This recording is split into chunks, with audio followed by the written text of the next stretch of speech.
ACD's HBCU pre-drill show, where we are giving insight in what it takes to make it in the HBCU band. We're going to be doing interviews from current and past members of HBCU bands.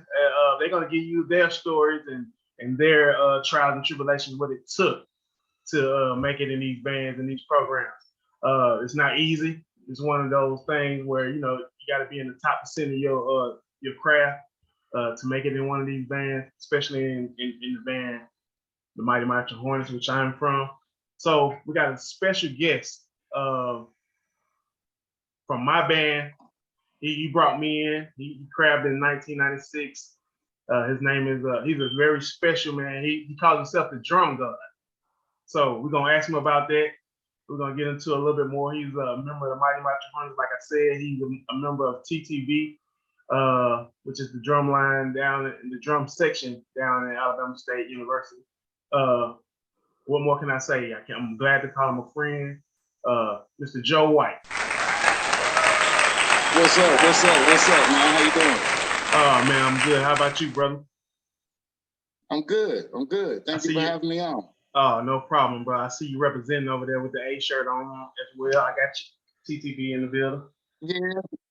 Long live Cuda. Yes, sir. Yes, sir. Long live Cuda. For you those who don't know, Cuda is a long-standing Marching Hornet, and everybody loves him. He's a good guy. So we want to represent him for a lifetime. But back to you, brother.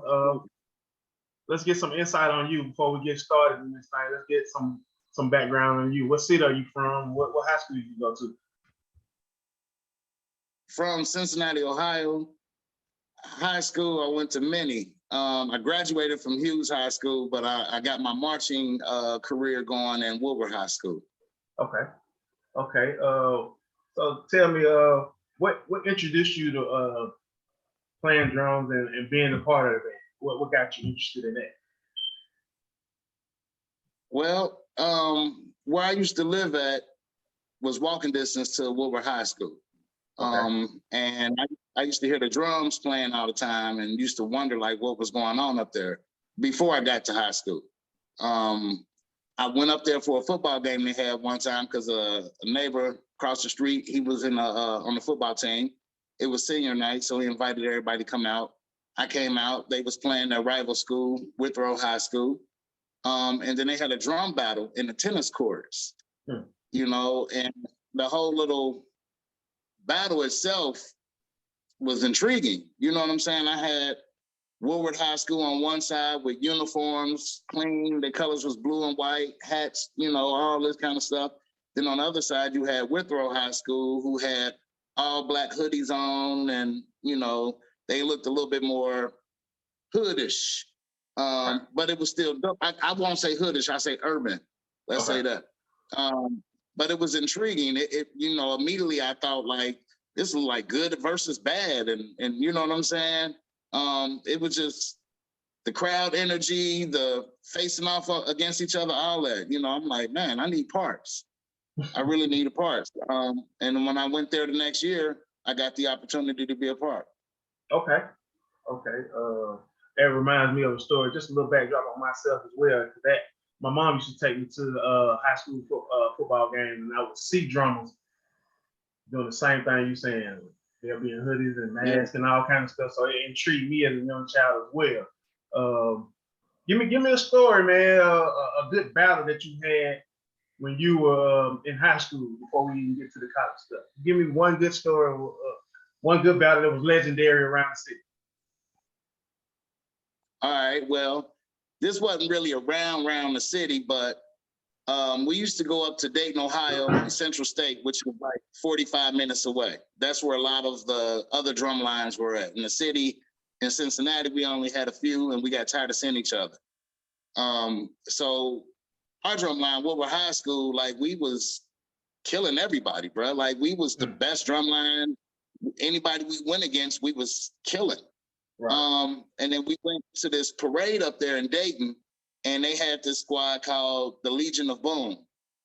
And we all like, who is this? What high school is it? They said, it's not a high school, it's a community group. So I'm like, all right, whatever. And they looked at ragtag. Like they had like boys to men outfits on. It was only like 2 snares, a tenor, and a bass drum. You know, they had like one had a tie, some had boots on. You know, we in our uniforms and all that. We looking like, who is this? Right. Like they want to buy us? Yeah, it's on. So at the end of the parade, we lining up, waiting. We see a few of them standing across, and then more of them started coming, and then more of them, and then more of them. And next thing you know, they was like swole. And then size didn't really matter, but they was very aggressive. Come to find out, they were like high school seniors and college freshmen from Central State. They were playing all like Central State cadences. They was like in our face, me mugging, staring us down. We was like, I ain't gonna lie, we was intimidated. It felt like we just got a kufi kicked off. You know what I'm saying? Like it was ugly. None of, you know, we try to do what we do, but it didn't work out. It didn't work out at all. And that was the first L we took, and our bus ride back home was quiet as hell. Sound like y'all got set up for the okie doke, man. Sound like y'all got set up for the okie doke. We definitely did. You know, like I said, it was 3 or 4 of them at the beginning. Next thing you know, they come with the whole squad at the end, and it just felt like we got jumped. You know what I mean? Yeah. Speaking of Central, before I even get there, who was your band director, and not only that, did you think that your band director prepared you for what was to come in college? All right, so my band director was a gentleman named W.C. Turner. Okay. Real deal, old school band director from Central State, of course. But by the time I got to band, he was an older man. Okay. The stuff that he was teaching us and we was playing, I think we were too young to understand what we was doing. You know, we was heavy into rap music. We wasn't feeling Earth, Wind, and Fire and all that kind of stuff. Right. And then Al Level, who is the current band director at Kentucky State, he came down to Woodward to do like his intern type, you know what I mean? I guess credit hours he was getting for working with the band. Then he started working with us, and it just like changed the whole game up for us, you know, hyped us up. We was able to relate because he was a younger man, you know, and he was talking to us and showing us how it should be from a college perspective. And then at that point, you know, it was just on. We wasn't really watching no other bands besides Central State. Okay. But once he talked to us, we started, you know, watching other schools on TV and stuff like that and just learning. Okay. Speaking of Central State, how was that influence in the city of Cincinnati? Not just the city, but also with you yourself. What caught your eye about Central State, and how did it mold what you were doing playing drums? Well, like I said, at Central State, then the band director was James B. Oliver, who is the current band director at Alabama State. Correct. If I'm not mistaken, that was his first collegiate directorship. But you know, so our influence, they was a big band back then. They was like, you know, 250, something like that, large drum line. They was everything. Every time we seen them going against other schools, they was just like destroying them. So all of our people from the bands, they graduated, they went to Central. Everybody, that was our influence. And then 95, a guy who marched in the band named Willie Taylor, he played trombone at Woodward. He just passed away. Rest in peace, Willie. Rest in peace, he marched the band at Alabama State, Trunk of Funk. Okay. And he came back and was like, yo, I want to, they put the whole band in a band room and just showed us his seasonal tape. That's when they had the VHS, you know, videotapes. And we watched the whole season. They had the whole season was on there, like Magic City Classic, Turkey Day, Labor Day, like everything. And, you know, afterwards, we couldn't watch the whole thing at practice. You know, we were just kind of skipping through. And I asked him, I said, yo, bro, like, can I borrow that? He was like looking at me crazy. And then he was like, you know what? Go ahead. So I took it home, bro. I watched that whole tape like a million times. And it allowed me to see HBCU bands in a different perspective. Because other than that, I was just seeing them on like NBC, like Southern and Grambling. You know, every once in a while you may see Jackson State here or there, but not too much. You know what I'm saying? So Right. this was an opportunity to see the bands like marching in and marching out, playing in the stands, all that kind of stuff. And everybody I saw I thought was dope, but Alabama State just stood out. So then I learned that James B. Oliver, who was the band director at Central State, who I thought was so great, came from Alabama State. Right. So I'm like, you know, we all know nothing but Central State in Cincinnati. And I just felt like I needed to bring something different to the city, a different influence, because everybody else was going to Central. So that's why I ended up going to Bama State. So was it safe to say Central was one of your first choices? It was. Okay. I was definitely about to go to Central State. But I knew all their cadences. I've been up there, like a lot of my homies already marched for them, so I would go up to their practices. You know, I knew everything. So I felt like I wanted to learn something else. Right. Right. I didn't want to just play the same stuff we was playing in high school and that I already knew how to play. So was Alabama State your second choice, or was it anything between them?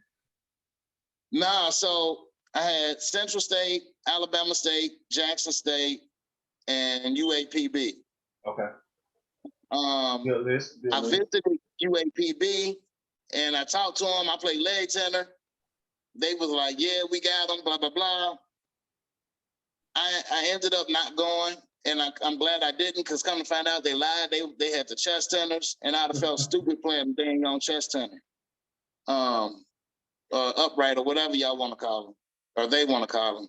But so Jackson State, I was really considering, but I heard so much about Jackson, like it's so ghetto down there, it's drama down there, you know, on campus, it's violence, you know, and I'm like, me being from Cincinnati, I don't know nobody down there. I ain't trying to go down there and run into drama when I already got my own mess in Cincinnati. I don't want to go to a whole nother city and state with people I don't know and run into that mess. And I went to Alabama State, bro, and it just looked so clean and so together. So Bama State it was. All right. Well, let's switch gears. Getting into the audition process. Oh, my fault. Go ahead.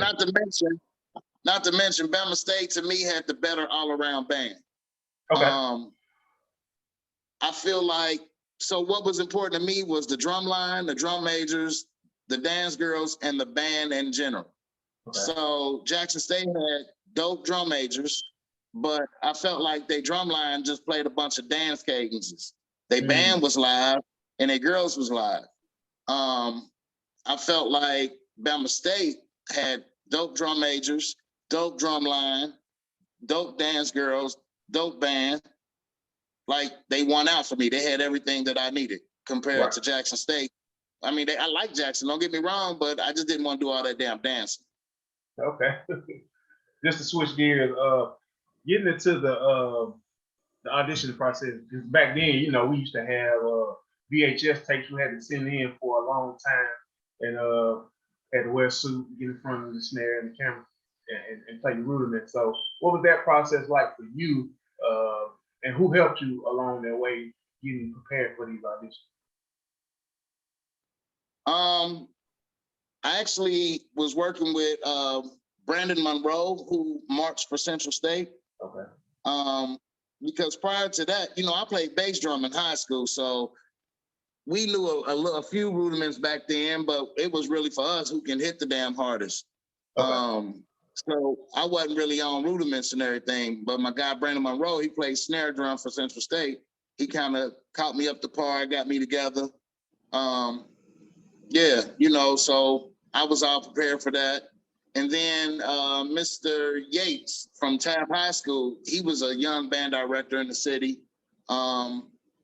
He had kind of took me under the wing for as far as the audition process, videotaping, you know, and sending the information in and making sure I got all my paperwork together. So I did that. It was wild, man. The actual auditioning itself, you know, I was expecting to get up there and just hit the bass drum real hard, play a few little rudiments. But, you know, when it was coming to reading the music and all that kind of stuff, I wasn't really up to par on percussion reading. Like I played trumpet in junior high, and, you know, so I knew how to read music on that aspect, but not through the percussion. Right. Needless to say, I got a decent scholarship, but when I got there, I actually didn't want the scholarship no more. I kind of canceled the scholarship out for the simple fact that the band director at the time, Dr. Bray, used to like to hold the scholarship above your head. And like anything you do that he don't like, he gonna threaten to take your scholarship away. Right. So, you know, I'm like, yeah, I didn't get enough money anyway to even let that phase me. So I was just like, y'all can just cut that. That way you ain't dangling nothing over me, bro. We're not doing that. Yeah. Yeah. And, you know, and they do it, and they say they try to teach you a lesson as you're coming in. So this is a good tidbit for all you people who watch it, especially high school singers, that this is a business. So they're going to use that money, and they'll say, your scholarship will look funny. So the process of, did he call your band director as well from your high school to get any recommendations for you?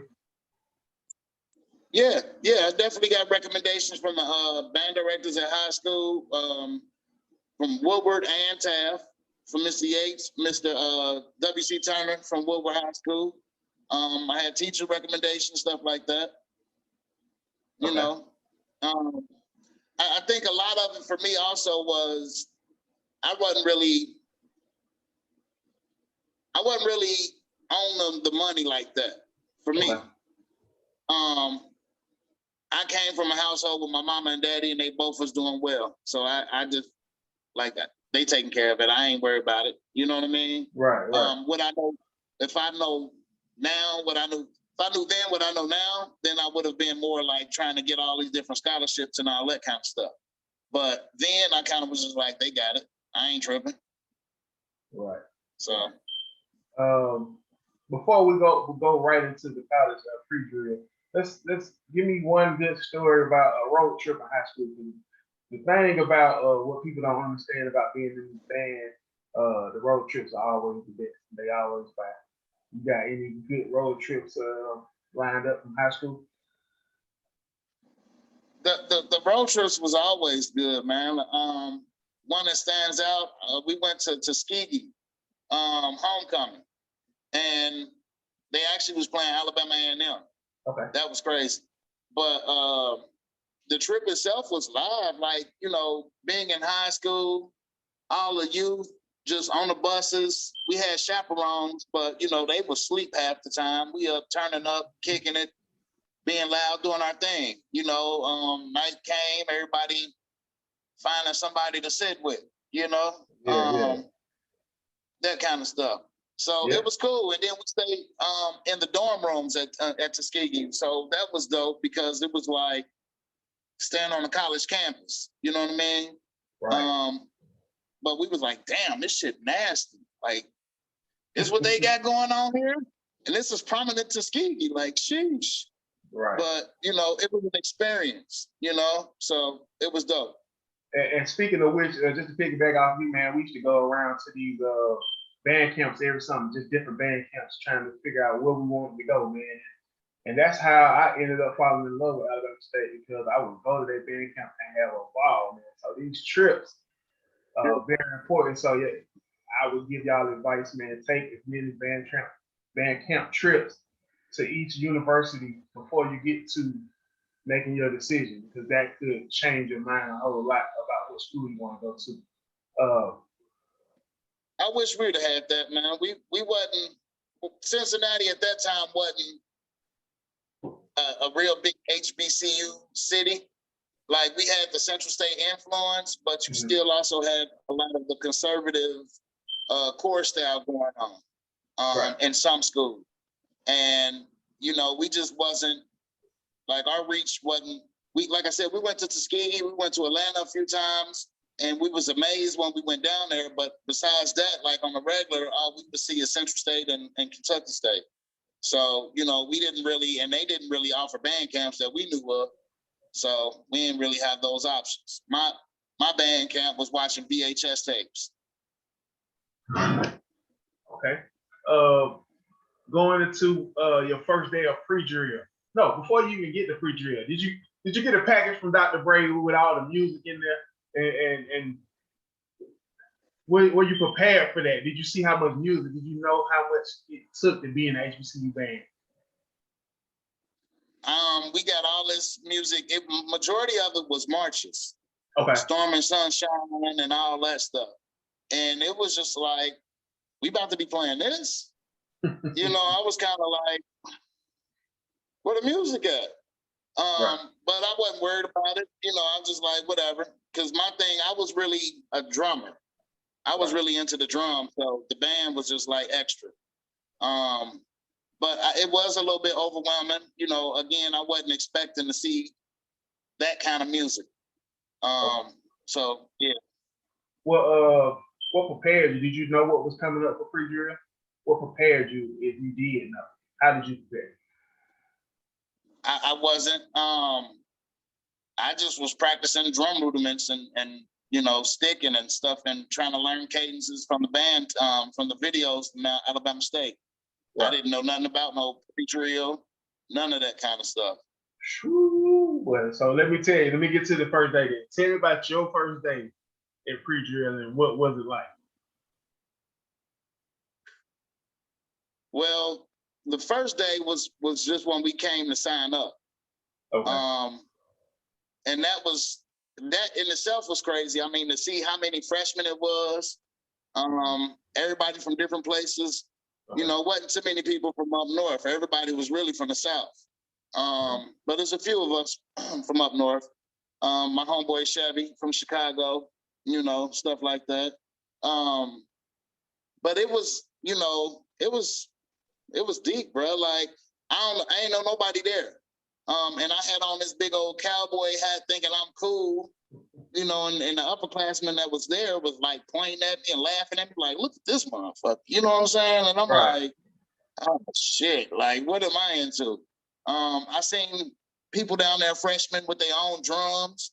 I'm like, these guys carrying their own drums? Like I'm guessing they gonna make the team. They got their own drums. So it was a little intimidating at first. But then the actual first day working out the next morning, we had to be up at like 4:30, you know, and meeting in the CAF parking lot. Yeah, so everybody there, don't know nobody. You said what, bro? No, I was gonna say you bring up a good point, but I'll finish your stories and I'll get back to that point. Okay. You know, I'm in the parking lot, 4:30 in the morning, don't know nobody. We all, you know, got to stand there in the quiet, they yelling at us. We still waking up. Then next thing you know, we hands behind the head and we marching to the damn gym to do an hour of aerobics. You know, and then after the aerobics, we marching to the track. We singing and yelling all the way. Then we got to run laps around the track, run up and down the steps. It was crazy, bro. I was like, what the fuck did I just sign up for? You know what I'm saying? Then we had to go eat. And then after we eat, we had to be right back. We didn't have long to eat, maybe like 30, 40 minutes, something like that. You know what I'm saying? If that. So, you know, in my mind, I'm thinking like, I can't wait to eat and go back in my room and relax. I couldn't go back to the room for real, because if you laid down, it was a wrap. So you pretty much ate and had to get back. And then we just kind of sat around on the band floor until it was time to get started again. And then right back out there marching and running. And it was just, I was in shape, so I was able to maintain, but I wasn't expecting it and I had doubts, for real. So did that first day make you really want to just pack everything up and go home? What was your thoughts? I mean, just from that mid break, because you go 4:30, well 3:45, because we have to line up at 3:45 to be right there outside at 4 o'clock. To that first break at what? I think our first break is at like 7 o'clock just to eat breakfast. So in between that time, did you like how you going home? Yeah, like in between, like, so when we did all that working out, then we go to the caf to eat breakfast. The breakfast was shitball. So, you know what I'm saying? I'm like, they just wore me out, and then I ain't got nothing for real that I can even eat. And then I got to be back in a few minutes. Like, this some bullshit. So, yeah, I really was like, I don't know about all this. This ain't what I'm used to. This ain't what we do. When we getting on the motherfucking drums, you know what I'm saying? That kind of shit. But, I stuck it out because it was just a band, cheerleaders, football team. That was pretty much it. So I didn't want to just sit in the room. I didn't want to call mom like, yo, come get me, because I'm from Cincinnati. So I kind of stuck it out. And then it became a game for me trying to see who was going to quit first, because a lot of them cats was dropping, especially the ones that brought their own drums. The ones that I just knew that was going to make it, they was out of there. So. We're going to resume this conversation in just a minute. We're going to take a quick break, get some juice, get some water, whatever you need to get. And we're going to be right back from word from our sponsors.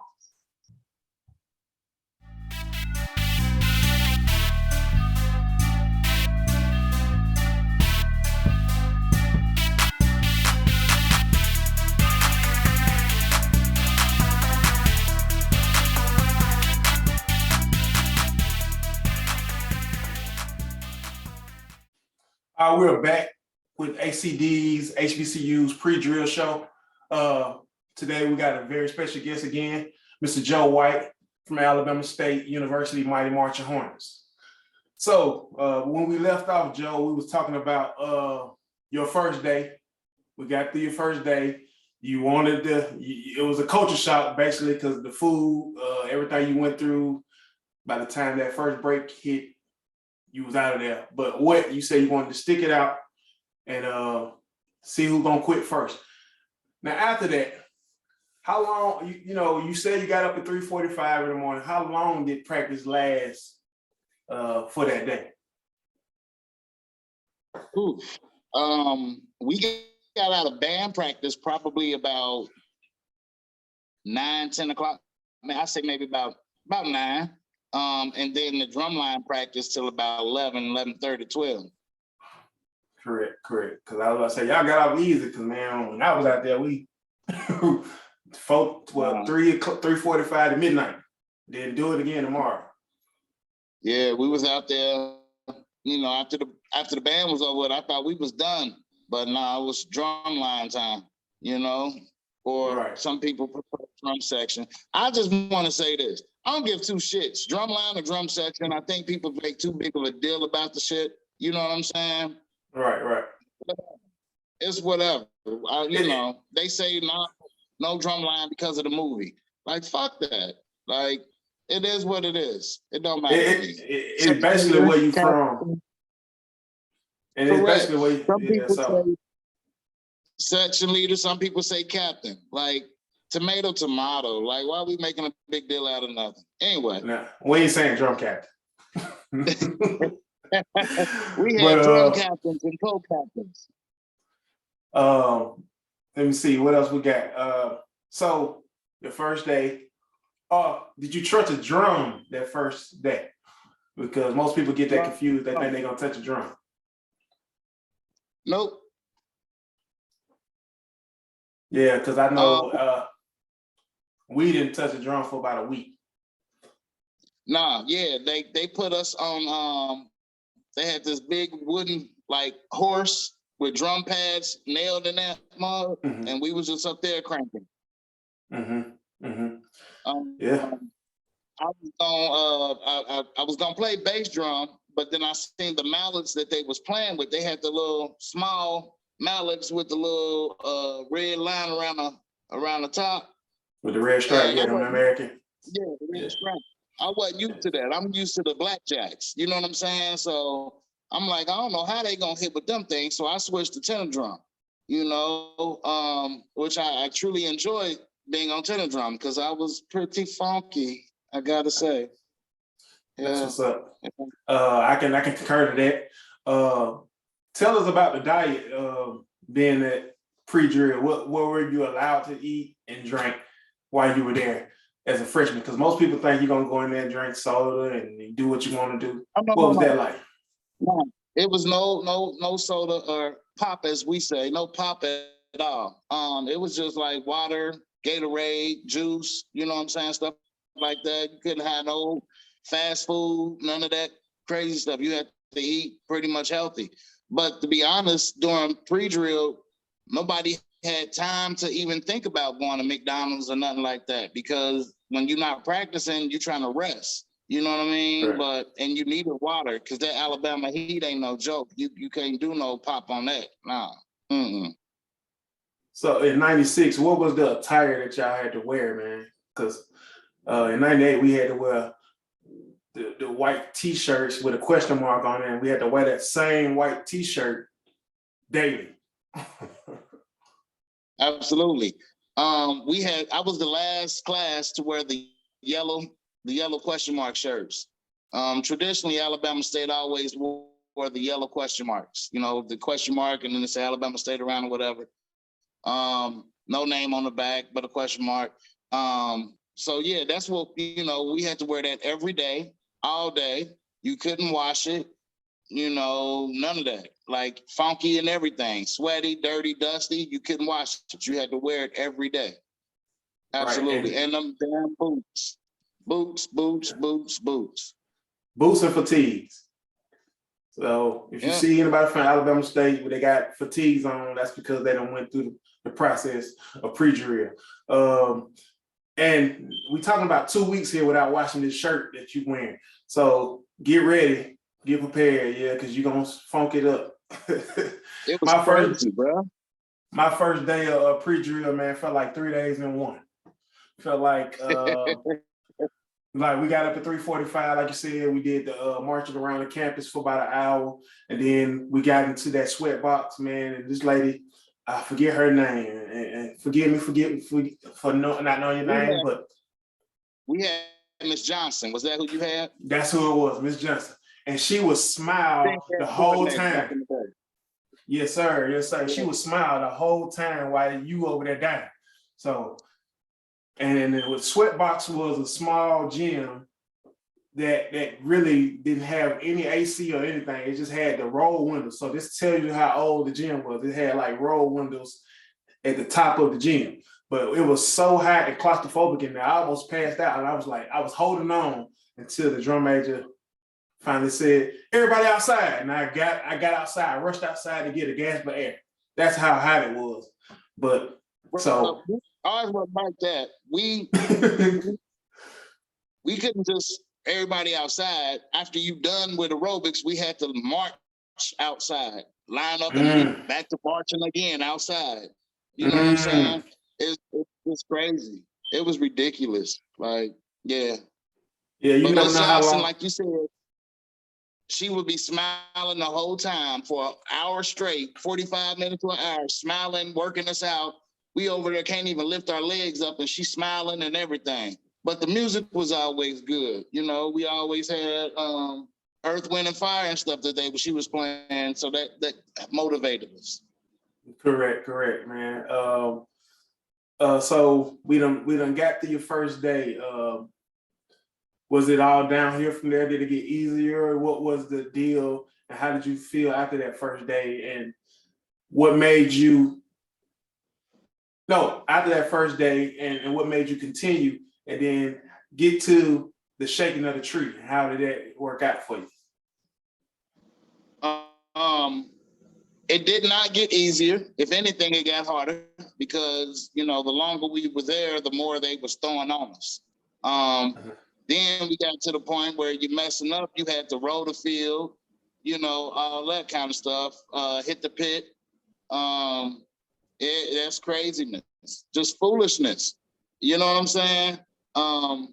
But it was fun though. You know, like it was the kind of shit that you complain about the whole damn time. Then when you do get a chance to sit down, you laugh about it and think about it and be like, let's do it again. You know what I'm saying?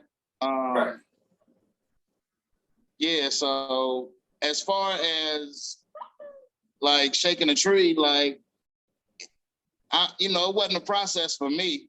I'm not trying to talk that shit, but I was always fine. You know what I'm saying? No matter which drum I picked, I was it. So yeah. I was automatically in. My problem was my mouth. So before I clarify, shaking the tree means you're gonna get shook off your drum or shook off that instrument. You're gonna have to sit on the sideline, or you're gonna either be out of the band, and your scholarship gone anyway. So that's what shaking the tree is. So if you don't get picked to play so long, tell your mom to come pick you up. Yeah. Anything else you want to give about pre-drill, what to expect, what they should be preparing for, what to look out for if they want to come to Alabama State? We talking about pre-drill or crabbing? All of it.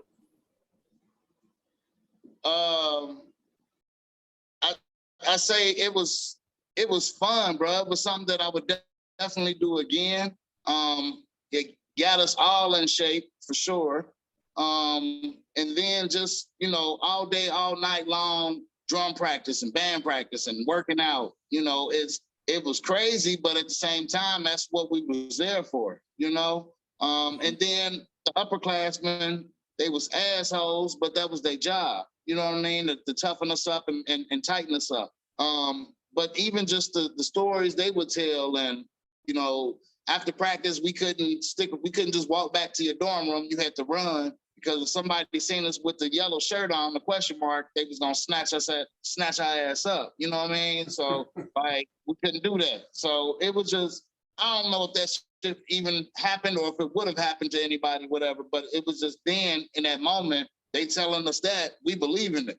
So, right after practice, we running back to the dorms, just all that kind of stuff. So it was hard work, but it was also fun as shit, though. You know what I mean? Right. So I would definitely do it again. It's worth it. Many are called, but few are chosen, baby. Not everybody can handle it. You know what I'm saying? A lot of motherfuckers show up, but not everybody can end up. Okay. So. What was your process like throughout the season? Because I know you're a member of TTB, and everybody's not privy to these sections. What was your process in this, and how did you? Was it something new for you? You talking about getting my ass whooped? I don't know. I'm asking you your process. There's always an alleged. It wasn't a process. It was an ass whooping. The ass whooping was the process. Now, it was definitely new, bro. Like, I'm from Cincinnati. We was about our drum life. It was more about drums than it was bands in Cincinnati. And we ain't know nothing about no crossing, no hazing, no ass whooping, none of that. You hit me, I'm gonna beat your ass. Like, that's that. The most that we would do is like push-ups or run around a track holding your drum in the air or some shit. You know what I mean? So to get down there and, they like, yeah, blah, blah, blah, join the line, TTB, da, da, da. I'm like, all right, we all like, cool. We come out to the informational. We got the information. Then they started telling us, like, we whoop ass. It goes down. And we like, yeah, nah, that ain't it. But I'm looking around thinking everybody else gonna be like, fuck that. And everybody was like, okay, because they all went through it in high school and I wasn't familiar with it. So after talking with all the guys, like, they like, nah, bro, this is what we do down here. Like, this is the process. Such and such brought me in when I was in high school and da-da-da-da. So they was already familiar. A lot of the college bros had already brung the freshmen in through high school when they was in high school. So they all familiar with that. Me, I wasn't. It ain't just ass whooping like you stand there and you get jumped in. Nah, you know what I'm saying? But they do lay hands. You know what I'm saying? A little neck action. You know what I'm saying? And other things. Right. But nobody wants to stand around and get their ass kicked, first of all. But right. it was brought to me like, you got to go through something to be a part of something. Not necessarily be a part of it, but to appreciate it, respect it. You know what I'm saying? Like if they would have just opened the door and be like, all right, y'all TTB, then it's just like, okay, cool. But then the moment you don't give a fuck, you don't give a fuck because you ain't went through nothing to give a fuck about. You know what I'm saying? So I started understanding like, all right, you gotta take your bumps and your bruises to really have the passion for it, to really be like, nah, this is my shit. You can't just do anything to my shit. I earned this. So, you know, I understood the process. It didn't make the ass whooping no easier, for sure. You know what I'm saying? Right. And all my crab brothers, sisters, all of us, every day we online, we good.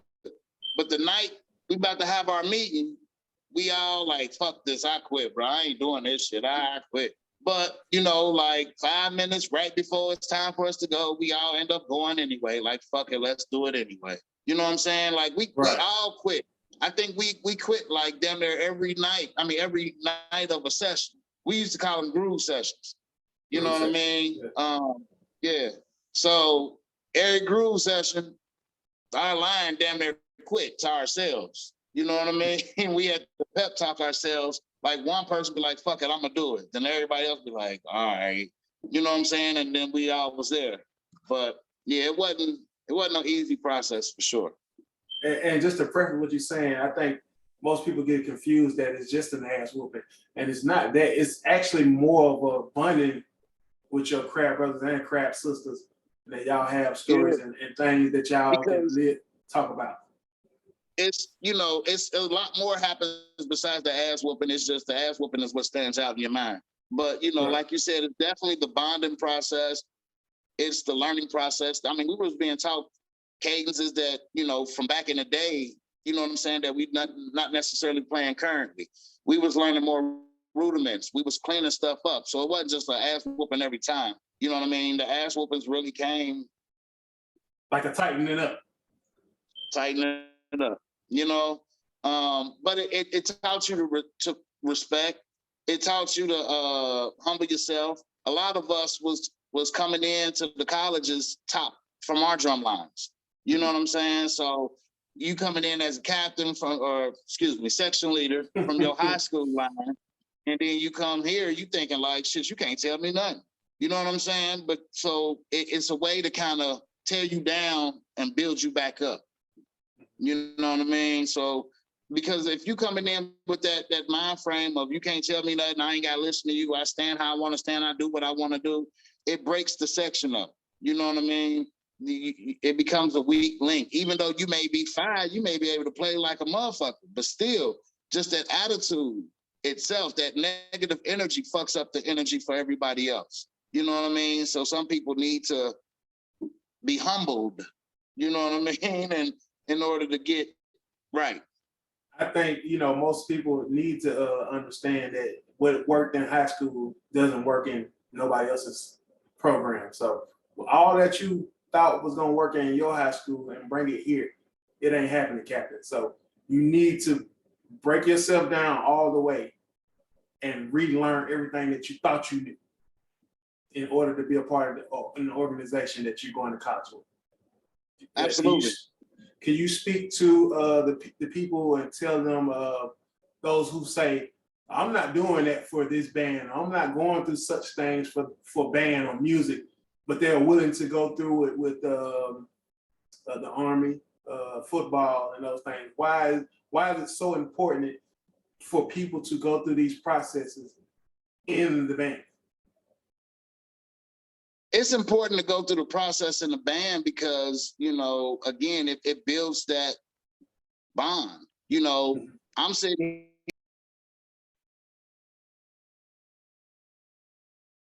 I'm sorry, we can't hear you, bro. There we go. I'm sorry, coming in. I'm sitting here scared to go to these meetings because I know I'm about to get my ass whooped.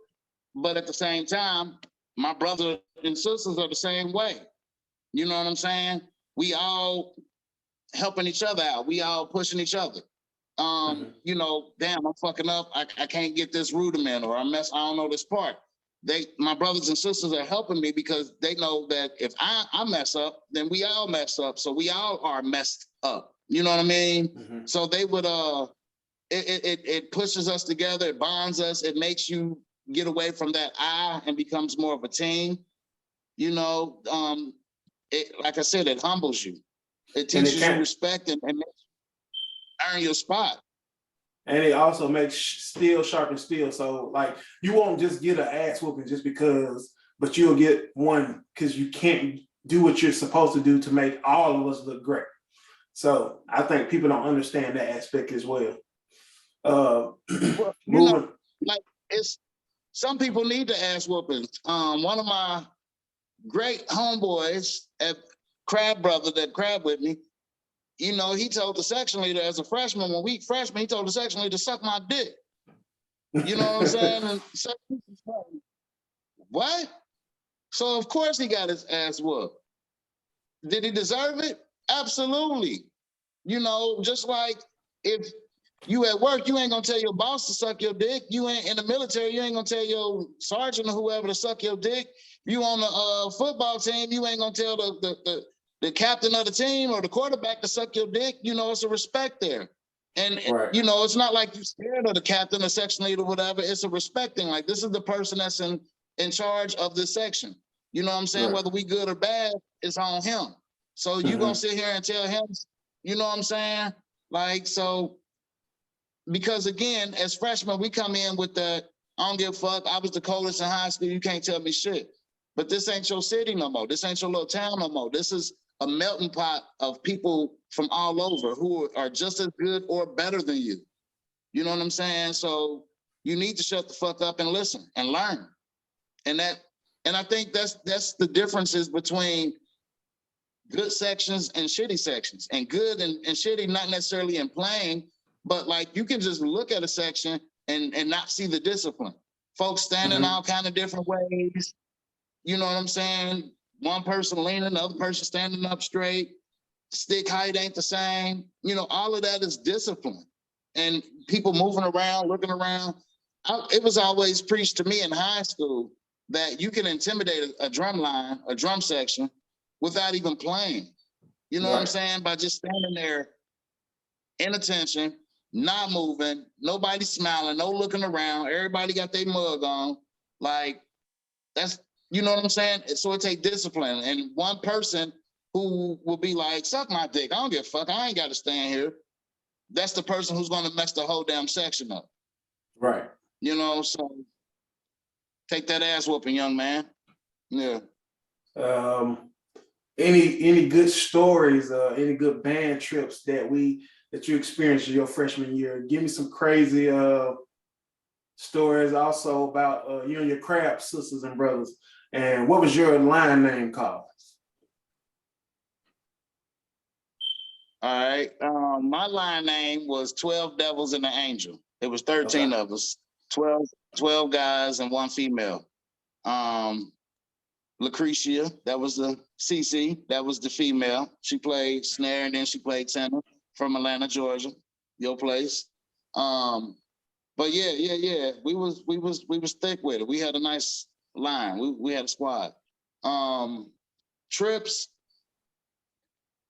was crazy, bro. Like a lot of this, it was just like all new. Me being from Ohio, anywhere down south that we went to was amazing to me. You know what I'm saying? So just taking these trips with all my crab brothers and sisters, ain't no chaperones for real. I mean, you got band directors and all that, but you know, they expect you to do the right thing and they only catching you if you out there doing some stupid shit. Other than that, you on your grown thing. You know what I'm saying? So just being able to be out there and live life. Shit, bro. I remember my first trip, it wasn't my first trip, but our first real out of town trip, they supplied us with a keg of beer for the percussion. You know what I mean? Right. I'm like, sheesh, this how we do it? All right, let's do it. So, you know, shit like that was always dope. But my very, very first trip was actually just up the street to Birmingham, from Montgomery to Birmingham.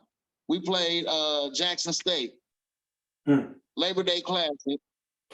First time seeing Jackson. You know, I'm impressed, but we doing our thing too. And then, of course, after the game, we had a damn band fight. You know what I'm saying? Like in the parking lot, we out there brawling, getting it in. So, like, that was the first thing, my first band trip. And I'm like, this is what the hell is going on here? Like, it was wild, bro. That fight, like, yeah, no. I don't think people understand the work that people put in with the bands and how disciplined and militarized that HBCU bands are. Because if you cut that line of you push somebody out the way, that band is gonna be on you like a swarm of bees. And I don't think people understand or respect that. No, they don't. They just assume that we just people that play instruments. But you know what I'm saying? We have a passion for this. We have a bond for this. And it's like you just cutting through my line, you disrespecting what we have. Like you wouldn't see a military parade and you just running in between the different units and all that kind of stuff. You wouldn't see a funeral procession and you just run in between. Like, so it's respect all around to different things. I see the football team running out on the field. I ain't about to just run in between their ass. You know what I'm saying? So why would y'all do us like that? So yeah, no, we definitely take our shit serious, but again, it's because of the work and the hard work we put into it, the dedication we do, the nightly practicing and the physical elements of it. You know, you have a passion for this, so can't nobody just walk through. And it's even hard to just let somebody talk shit. Right. You know what I mean? Like that's what it was for real. Like Jackson State, Bama State, we was done. We marched out. We put our instruments on the bus. Half the band was on the bus. And I think it was pretty much like the drum line and a few others that was just standing out there. Damn, Jackson State come marching past. One of the choir players yelled out some shit to their drum line. And the next thing you know, you see their whole band just like turn around. And they just all swooped down on us. It was, man. All right, so we're gonna get to we had a good little session before we end. We're gonna get to see how well you know your university. Just a couple questions to see what you know. I don't know. Do you know the year that Alabama State was founded? Hell no. We're gonna tell you then. It's 1867. 1867 is the answer. Hey, I knew that. I just didn't want to say it because if I'd have said it wrong, then I'd have been looking stupid. So I rather just say okay. No. Question number 2 then. What was the name of Alabama State when it was founded? Now, I do know that is the Norman School. The Norman School. That's correct. Yeah. Do you know how many founders were there? And do you know how many founders were there? I'm just gonna ask that, leave it there. For the school? For the school of Alabama State. No. I may be wrong. I might be wrong, but it might be 9. It might be 9, and I want to say, yeah. But I know I don't want to sit here and sound like a goofball, but I didn't get into the school as far as like knowing the history and da da da da. I more was into the band, you know, and because of the band, I was at school. Like I'm a Marching Hornet first, then I'm an Alabama State. You know what I'm saying, person. Okay. It sounds crazy to say that, but to be honest, if it wasn't for band, I wouldn't have even went to college. You know what I'm saying? But that's a good enough reason. That was my reason, and that's what kept me there. You know what I'm saying? Okay. But prior to that, I was like, shit, maybe military or just getting a job after school.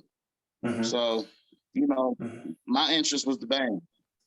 One last question about the university. Can you give me a little part of the school song?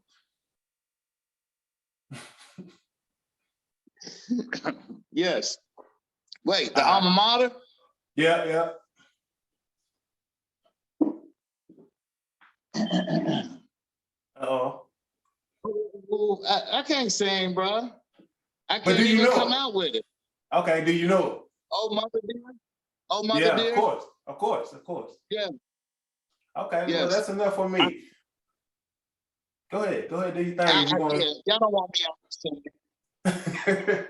So look, Brother.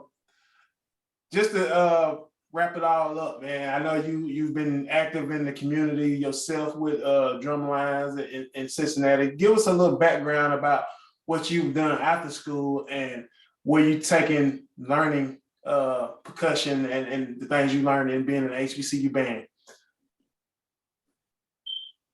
All right, cool. So while I was at Alabama State, I was at Sidney Lanier High School, and I used to go up to Carver High School a few times, just like trying to teach and work out and all that, recruiting as well. I got a couple of the drummers from Lanier and Carver to come to Bama State because of the relationship of me going over and teaching them stuff. I was teaching them stuff from Cincinnati. You know what I'm saying? Like, because they already knew the Alabama shit better than me, of course, because they from Montgomery. But I was just teaching them some different shit because I just was into that.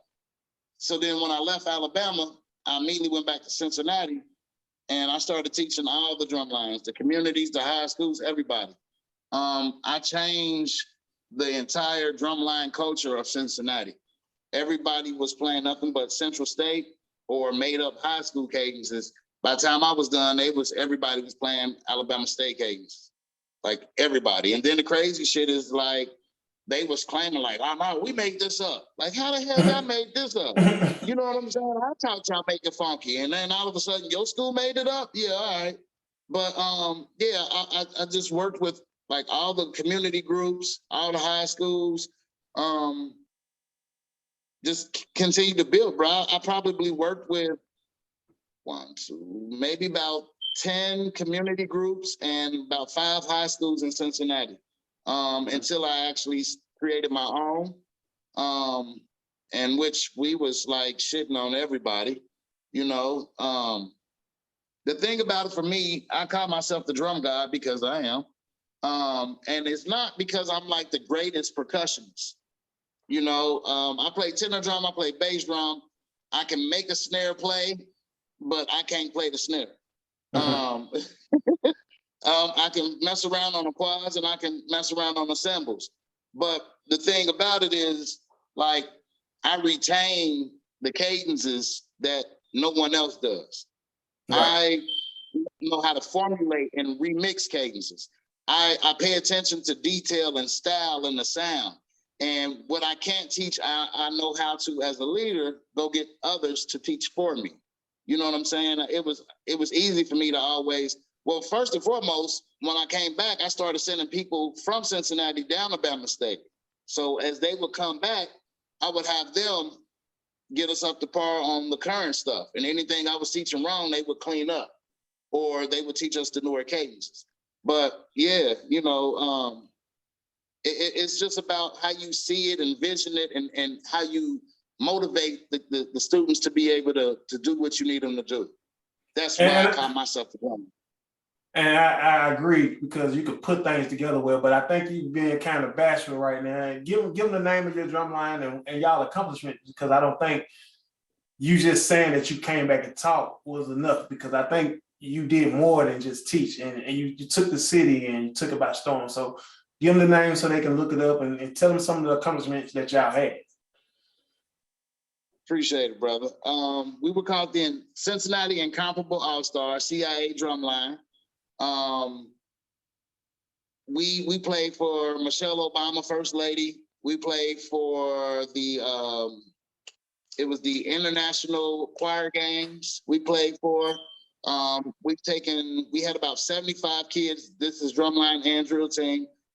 We've taken them and won numerous competitions in Kansas City, Chicago, Illinois, New Jersey, Dayton, you name it. Dayton, of course, all of Ohio, Kentucky. Like, yeah, we was just like doing it up, man. We've had buildings given to us, you know, for practice opportunities without pay. We didn't have to pay. You know what I mean? We had drums given to us. We done a lot, man.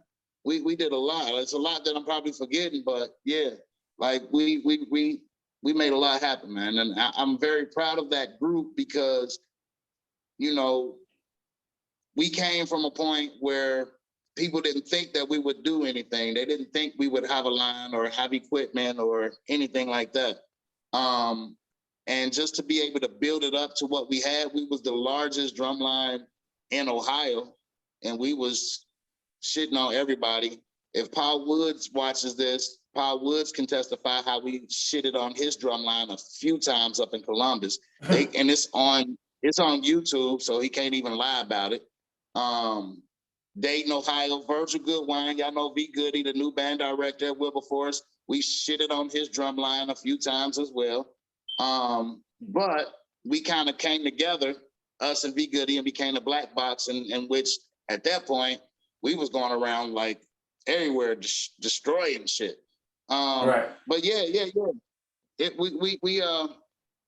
was forward, man. And I was doing the stuff before the DD4L era. And the reason why I say that is because DD4L era came in. A lot of people went to dance girls, like dance teams and using radios and all that. People didn't want the drum lines no more and all that kind of stuff. They was making money from it. You know, when I was teaching, we wasn't even trying to make money. We was teaching because of the love and the passion and just keeping it in the community and just being able to be like, yo, because somebody got to keep this tradition going. So I wish that I would have been on that money tip back then. But you know, who knows? I probably still would be making it happen now. But I don't regret it because, you know, we did what we did from the heart and we gave back. And I know that we put a lot of kids through school because of that. And a lot of people, just the discipline, even if they didn't go to college, the discipline and the camaraderie and how to listen to the different parts and be creative help a lot of these kids who are now adults in their lives now. Yeah, because I know you got a lot of kids, even currently when you work with a child's drum, you send a lot of kids through that program as well to school. So you have a long tenure of sending kids to colleges, and you're doing very well. And we hope to see you back one day in the drum world. Could you give us an update on what you're doing currently? Yeah, brother. I appreciate it. I'm out of the drum world right now currently because I moved to Virginia Beach. Even though they still have drums down here in Virginia, of course, you know, they got Norfolk State and Hampton right across the water. But it ain't my kind of cup of tea for real. There's a whole different style of play. They more into the core style type playing. And I just felt like it was time for me to just chill. I could change it up and do what I do down here, but I'm a photographer, I'm a videographer, and I manage models. And that's where a lot of my time is spent. So I really don't even have the time to commit on the drum line anymore. I just put a lot more time in the drum world than I was putting in my own damn family for many years. You know what I'm saying? And it got to a point where I just had to be like, all right, now I got to do for me and mine. So I'm in my own business. Thriving, you know, check me out, Joy Blanco, Blue Eyes Photography Video Productions. And Blue Model Management. We got models for whatever you need, you know, photo shoots, commercials, movies, clothing brands, video vixens. I got you. Well, we're going to wrap it up right there. And I want to say thank you and appreciate you for coming out, wrapping up our first episode. And like I say, thank you everybody for joining us with this first episode. Go check out Joe White's Blue Eyes and Blue Model Management, and hit them up if you need them. And check out Child's Drums website at childsdrums.org, and like us on Facebook and all the other platforms and social media at Child's Drums. Anything else, brother? Yes. Yeah, go ahead. TT. B. So with that being said, we're gonna end every episode like this. Right on to the real, death to the fakers. Death to the fakers. Absolutely. We out.